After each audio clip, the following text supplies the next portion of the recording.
Good morning, children. 8th standard. Now today I am going to continue the lesson, that is Unit 2, from trade to territory. Yesterday we saw about the Anglo-Mysore war, between the British and the Mysore, and Anglo-Maratha war. The war between the Marathas and the Britishers. And today we are going to see about, yesterday also we see the British administrative organizations in India, the civil services, the four institutions, the civil services, army, police and judiciary. Yesterday we finished till the civil service, and today we are going to see about army, police and judiciary.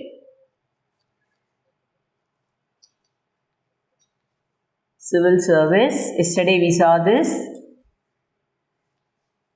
and army, police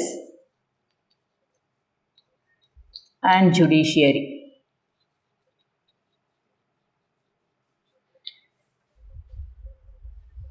In army, this army was a second important pillar in the administration of the British East India Company. And the army, the people, those who are working in the army, they are called as Sipahi.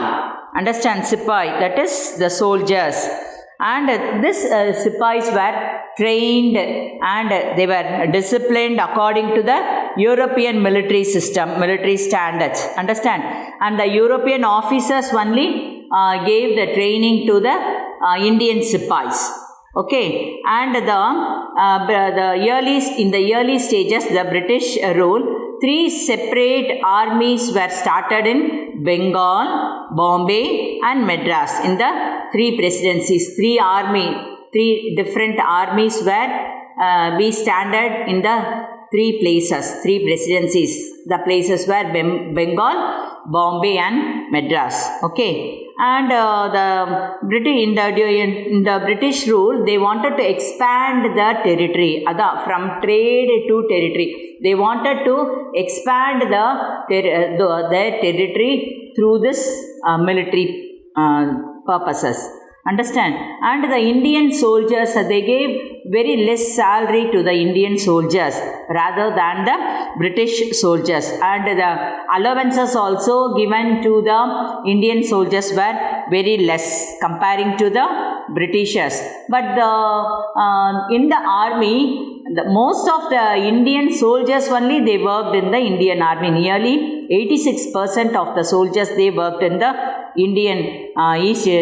that is British East India Company army. And this salary which they gave to the Indians, only the 3 Indians, they got the salary nearly 300 rupees at that time. 300 rupees in Pata, ipa nama 3 lakhs kuda sollalam. Understand? Appa irukra money so only 3 Indian soldiers only, they got the salary of 300 rupees. Understand? And even the Indian soldiers, the Indian Subedas got the salary lower than the British soldier. ஒரு இந்தியாவில் இருந்த ஒரு high பொசிஷனில் இருக்கிற ஒரு சுபேதார் மாதிரி இருக்கிற அவருக்கு இருக்கிற சேல்ரி ஒரு இங்கிலீஷ் மேனோட சோல்ஜர்க்கோட சேலரியை விட கம்மியாக. அண்டர்ஸ்டாண்ட்? அந்த மாதிரி அவங்க they got the salary.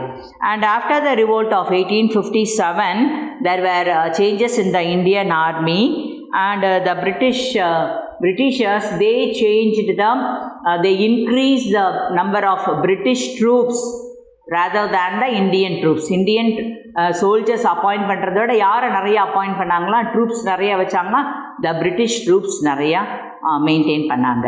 Okay, they increase the British troops. Okay, so these are all about this army. And next we will see about the police. When the English East India Company took the Diwani rights in the year 1765, and the Mohal police, they were called as Faujdar அப்படின்னு சொன்னாங்க. Mohal police. Understand? And they were changed into sarkars. And the Faujidar அப்படின்னு சொல்கிறவங்கள தான் என்னவா மாற்றினாங்களா? Sarkars, the names. They change into sarkars. And courtwalls also were there in the courtwalls அப்படின்னு சொல்லுவாங்க. They were the police, one of the division in the police department. They worked in the towns. Okay. And the village watchman, villages எல்லாம் பார்க்குறதுக்கு watchman இருந்தாங்க. They were under the control of the Zamindars. The watchman எல்லாம் யார் salary கொடுப்பாங்க? They were under the control of the Zamindars. Understand? And the police system, first of all, it was created by Lord Cornwallis. Governor General, British Governor General, he only created this police system in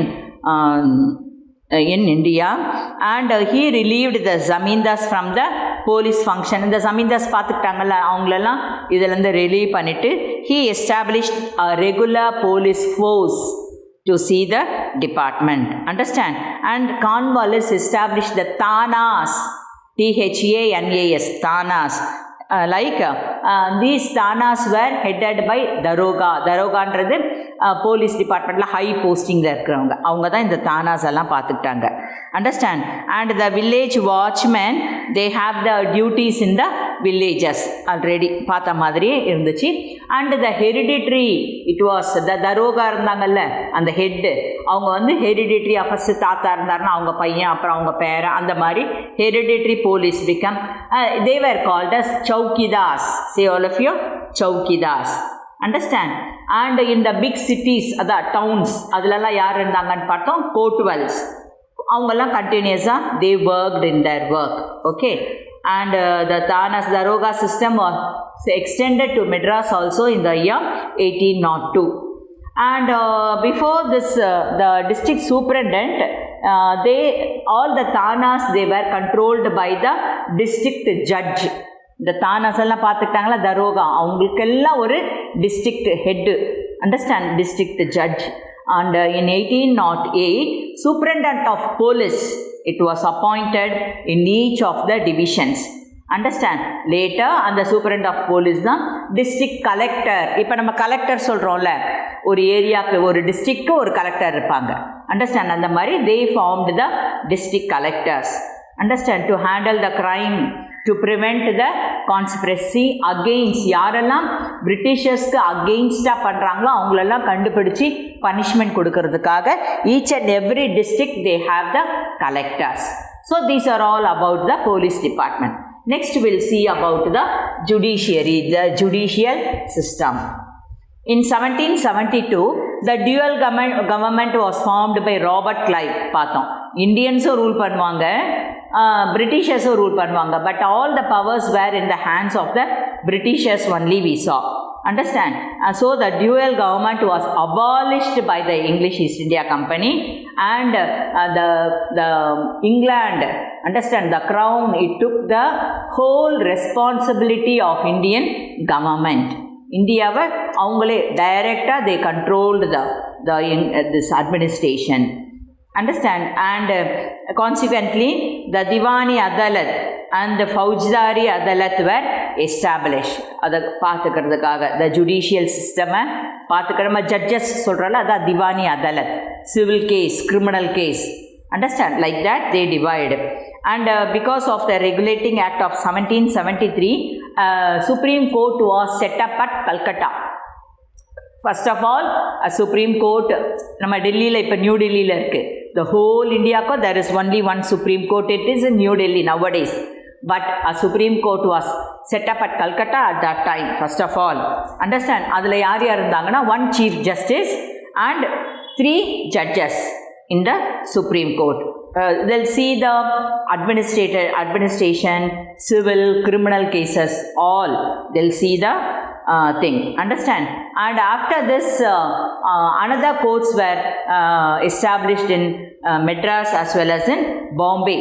In 1823 la Bombay la, 1801 la Madras la Supreme Court அப்படின்றது they established. Understand?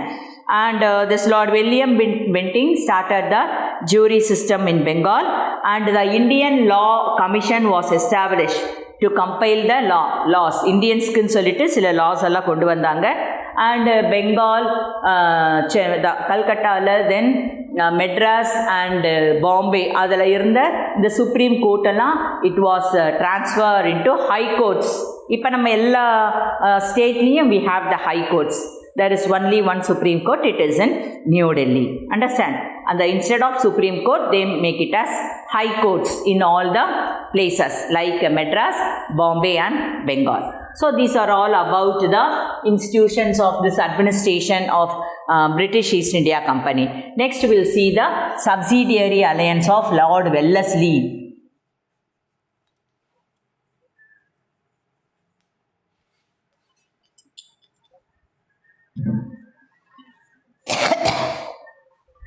What is meant by subsidiary alliance? Subsidiary alliance was formulated by Lord Wellesley. What is meant by that? அப்படினு கேட்டா subsidy, that is an India, that is the British army should be stand in Indian place, Indian province. அதில் பிரிட்டிஷோட ஆர்மியை கொண்டு வந்து வச்சிருவாங்க. All the what we can say effective, that is it should protect that place. அந்த army வந்து அந்த ப்ராவின்ஸை பார்த்துக்கணும். If any internal affairs, வேறு ஏதாவது ஒரு இந்தியன் இந்த கிங் அட்டாக் பண்ணானா அந்த ஆர்மி, பிரிட்டிஷ் ஆர்மி போயிட்டு ஹெல்ப் பண்ணுவாங்க. ஸோ இந்த மாதிரி they occupied, the British occupied many provinces, understand, in Indian government and it became the paramount power. Understand? This British became the paramount power in India, and the army which stood in the provinces, it should safeguard that province. And the province பார்த்துக்கிற வேலை அந்த British army. And also the British army க்கு தேவையான all the needs should be given by the Indian kings. அந்த British சோல்ஜர்ஸ்க்கு தேவையான salaries, food, then cavalry, elephantry அதெல்லாம் இருந்துச்சுன்னு சொன்னால் all those should be all the needs for the British army should be solved by thus fulfilled by the Indian province, the Indian rulers only. அந்த மாதிரி this is called as subsidiary alliance. Understand? So ஒரு பிரிட்டிஷோட army எடுத்துகிட்டு வந்து Indian king இருக்கிற ப்ராவின்ஸில் வச்சுருவாங்க. அந்த British ஆர்மியை பார்த்துக்கிற வேலை ஃபுல்லாக அதுக்கான செலவெல்லாம் யார் பார்க்கணும்? அந்த ப்ராவின்ஸோட கிங்கு பார்த்துக்கணும். அண்டர்ஸ்டாண்ட்? அந்த கிங்கை வேறு யாராவது ஒரு கிங் அட்டாக் பண்ணாங்கன்னா அந்த பிரிட்டிஷ் ஆர்மி போயிட்டு இவங்களுக்காக சண்டை போடுவாங்க. தட் இஸ் கால்ட் அஸ் அந்த சண்டை போட்டு வின் பண்ணிட்டாங்கன்னா இவங்க வின் பண்ணுறாங்கல்ல அந்த பிளேசஸ் எல்லாம் கொஞ்சம் பிளேசஸ் யார் கொடுத்துடணும்? it should given to the British. This was called as subsidiary alliance. So கொஞ்சம் கொஞ்சமாக the Britishers they started to occupy many places, many provinces in India. அதில் மெயின் ஃபீச்சர்ஸ் என்னென்ன சப்சிடியரி அலையன்ஸில் அப்படின்னா, an Indian ruler entering into the alliance with the British had to dissolve his own army forces in the province. Understand? எந்த ஒரு ப்ராவின்ஸில் இருக்க Indian ruler பிரிட்டிஷோட ஆர்மியை அவன் இதில் பிளேஸில் அவனோட கிங்டமில் வச்சுக்கிட்டானா அவனுக்குன்னு சொந்தமாக இருக்கிற ஆர்மியை அவன் என்ன பண்ணிடணும்? டிசால்வ் பண்ணிடணும். அவனுக்குன்னு எந்த ஆர்மி ஃபோர்ஸும் இருக்கக்கூடாது. he should use only the British army for the war. Understand? So all the maintenance யார் பார்த்துக்கணும்? அந்த கிங்கு தான் பார்த்துக்கணும். Okay. So the British resident would stay in his capital. அந்த ப்ராவின்ஸில் பிரிட்டிஷ் ஆஃபீஸ் ஒன்று அதில் இருக்கணும். And all that the maintenance charges of the army should be paid by the king only, like the annual payment. Understand? எல்லா the சோல்ஜர்ஸ்க்கு, தென் அனிமல்ஸ்க்கு அவங்களோட salary, stay பண்ணுறதுக்கு இடம், everything should be provided by the Indian kings only. Understand? And the non-English European officials யாருமே அதில் work பண்ணக்கூடாது. இங்கிலீஷ்னா என்ன? யூரோப்பியன்ஸ்லேயே நிறைய foreigners நம்ம பார்த்தோம். The French, the Portuguese, the touch people, then the Spanish people, இவங்க யாரும் இருக்கக்கூடாது. Only the British people will be in the army. Understand? And another thing enna appadina, the native ruler should deal only with the foreign states through the English East India Company. English East India Company மூலமா தான் அவங்க மற்ற foreign powers கூட அவங்க deal பண்ணலாம். Okay, and yet the British should undertake to defend பாதுகாக்கிறது, to protect the Indian kingdom. The Britishers தான் the Indian kingdom அவங்க பாதுகாக்கணும். Okay, so these are all the main features of the subsidiary alliance. இதில் merits இருந்தது, demerits இருந்தது. Merits என்னென்னு பார்க்கலாம்.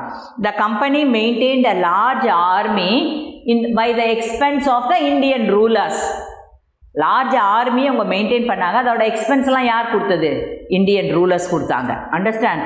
Next thing, all the Frenchmen were dismissed from the army. இந்தியாவில் எந்த ஃப்ரெஞ்ச் பீப்புள் யாருமே இருக்கக்கூடாது. Understand? Only the English, the British should be here அப்படி கொண்டு வந்துட்டாங்க. And the British company should control the foreign policy of the Indian states, the princely ஸ்டேட்ஸோட all the foreign policies. And this Wellesley diplomacy become the paramount power in India. So these are all the merits of the subsidiary alliance. Okay, and what are the defects அப்படினு பார்த்தோம் சொன்னா, the subsidiary alliance it made the kings, the Indian rulers as weak, then oppressive and irresponsible. அவங்களுக்கே அது ஒரு மாதிரி வெறுப்பாயிடுச்சு. அவங்க they should be under the control of the Britishers அப்படின்னு ஆயிடுச்சு. Understand? So these are all about the subsidiary alliance. Next one, doctrine of lapse. This policy was followed by Lord Wellesley. Doctrine of lapse. Lord Dalhousie. According to the doctrine of lapse, if any king dies without any hair na வாரிசு, ஆண் வாரிசு சொல்கிறல்ல, மேல் child அவனுக்கு இல்லைன்னு சொன்னால், that portion will come under the British control. So like that many places like Jhansi, Satara, Oudh, so like that many places came under the control of the Britishers. So Lord Dalhousie, he followed the policy doctrine of lapse. So according to doctrine of lapse, any Indian kings, if they died without any male child, வாரிசு இல்லாத இறந்துட்டார்னா, that portion should be under the control of the Britishers. It was called as doctrine of lapse. So இதெல்லாம் பார்த்ததுனால தான் the Indians, they got angry and they started the great revolt of 1857. So இதில் ஏன் இந்த British எப்படி சக்ஸஸ்ஃபுல்லாக ஆனாங்கன்னா, because of the greater naval power. கப்பற்படை அவங்களுக்கு ரொம்ப பெருசாக இருந்தது. Then development of textiles and scientific division of labor, then economic prosperity and skillful diplomacy, then feelings of insecurity among the Indian merchants, then the inequality and the ignorance of the Indian kings. These were made the British supreme, the paramount power in India. Understand? So India became the imperialistic, expansionist and exploitive of the British power, and the subsidiary alliance and the doctrine of lapse, it made the Indian, that is the British power as a paramount power in India. For that only the Indians, they started the great revolt of 1857. We'll see in the next chapters. Okay children, till this the chapter is over. I'll give you the answers in the next class. Thank you. Bye.